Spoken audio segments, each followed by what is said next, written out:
Hey guys, this is Matt Stefanino with Dance Tutorials Live. Welcome to our interview series. I want to introduce you to Karen X Cheng, who's our special guest today, all the way from San Francisco. And I'm gonna let her tell you her story. I don't want to spoil it, but the reason that Karen is here today is because I get a lot of questions from people wanting to learn how to dance, wanting to be dancers, but they don't know how to go about it. A lot of times they'll say, I don't have a studio or somewhere to take class, or I can't afford class, I don't have a teacher. All these obstacles. And her story is really inspiring. So I want her to talk to you guys today. Maybe you're going through some struggles of how do I take the next step and become a dancer. And she's gonna help you with that. I recently put out a dance video of me learning how to dance in a year, and when I started out, I pretty much sucked. But I recorded myself, even though you don't really want to record yourself when you suck. And bit by bit, I got better until after a year, I was pretty comfortable dancing.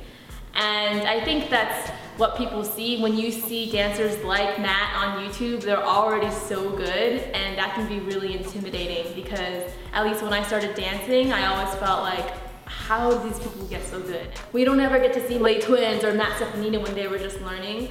And because I had this footage of me when I was just learning, I decided to put it up so people could see that like dance is not magic. It really is practice, just like everything else you see. The thing is, like, no one knows where to start. You just gotta start anyway. So I started going to dance classes. I looked up a lot of YouTube tutorials. Matt's in particular are really good, and that's why I got hooked up with him here today. I practiced every single day, and my rule was practice for 5 minutes a day, because I knew I could do 5 minutes. Like, even when I was really tired, I knew I could just do something with my arms for 5 minutes. And I would keep like a calendar, and then every time I danced, I would mark an X. Pretty soon I got like a streak that I didn't want to break, and by then, once you're on your 10th day, then your like 100th day, then your 300th day, you're never gonna want to break that streak, and you can always dance for 5 minutes. And once you get started, once you get warmed up, it's easy to go for longer.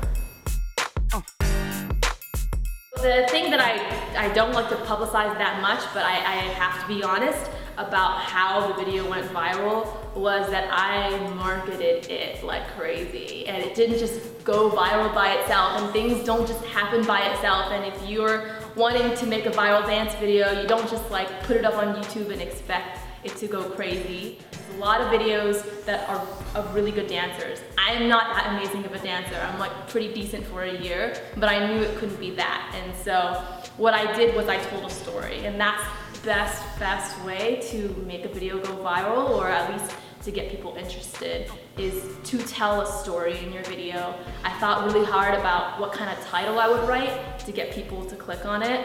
I submitted it to Reddit, I submitted it to Dig, to Hacker News, to basically like social news aggregator sites. You know, I actually wrote an article about how to make a video go viral, it's kind of like a step-by-step guide, but like what I would say is that yes, your content is important, but don't be ashamed to do marketing. I know that like it's kind of awkward to do self-promotion sometimes, but that is what it takes if you want to get your stuff out there.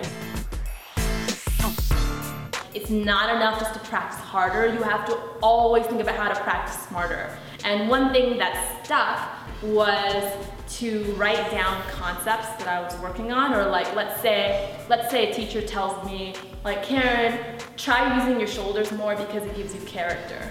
Okay, so you might hear this in a class, but then like 2 weeks later, you kind of forgot about it and you're not really practicing it anymore. And that would happen to me because I don't have very good memory. And so I was like, okay, how can I remember this? And so I would start writing it down in a notebook, but I would like never go back and look back at the notebook. But what I started doing that stuff was, I got this like sheet of cardboard. Every time I had something that I knew I wanted to practice, I would write it down on the Post-it note and I would stick it on the cardboard. And then I would bring this cardboard with me wherever I was practicing, and then I would set it there. And a lot of times I think, you know, you're like, okay, I'm gonna practice dancing. And so you like get up in front of the mirror and you're like, what do I practice? You know, because you know that there's all these things you could practice, but like, where do you start? But I always have this list of now growing to like, you know, dozens of items, so I can never run out of things to practice. I I'm now making a site for other people to make videos like mine, but not just for dancing, but for anything. That kind of story is really powerful, to be able to see people when they were beginners and then to see them get good. And that's what I'm devoting myself to doing now. It's the first time that I'm my own boss. I get to spend a lot more time dancing now. It really, you know, it's like my life was going this way and now it's going this way. And it's literally all because of one video. Go to danceinAyear.com if you want an invite to the site. I would love to see you all try it. What the site is a 100-day challenge where you say, I'm going to dance for 100 days, or I'm going to play guitar for 100 days. And you record a 10-second video every day. And in the beginning, record all of your mistakes. Record that stuff that you normally wouldn't want people to see, because the more you suck in the beginning, the better the video is gonna be by the end, the more improvement that you're gonna show. And when you have to record a video every day, you will see improvement.